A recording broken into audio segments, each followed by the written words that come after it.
just a few key points. A quick check on School Spring, as of yesterday, shows 1,056 open jobs in K-12 in Vermont.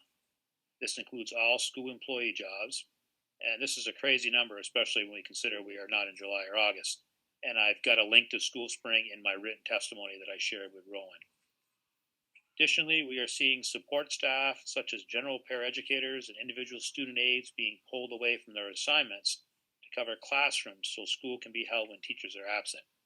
Huge issues with students not being able to access IEP services in some cases because there's simply no personnel available to do so. Sometimes the choice is between having a classroom like first grade or providing students with the required aid they're supposed to have. Spoke to. Currently, there are over 1,200 teachers serving on provisional or emergency licenses in our schools. That means folks who don't have full certification or they're teaching with a license outside of their license subject area. Say that number again, please. 1,200. 1,200 in Vermont. In Vermont, yeah. And don't quote me on this number, but I want to say sort of pre-COVID, kind of a normal number was more in the 200 to 300 range. And so these are very, very large numbers.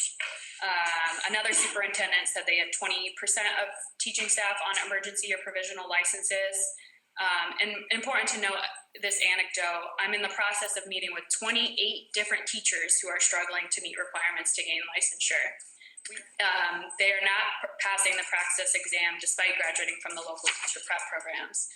Teachers are not mental health counselors, and that is much of their day-to-day job today, especially in the elementary schools. Schools can't fix all society's ills.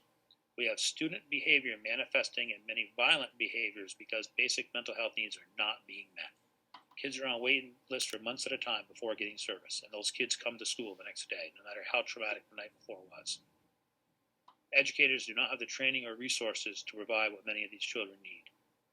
And we have many educators leaving the field because they feel overwhelmed and unable to teach students because of the myriad and complexity of the issues students face every day that emerge in the classroom.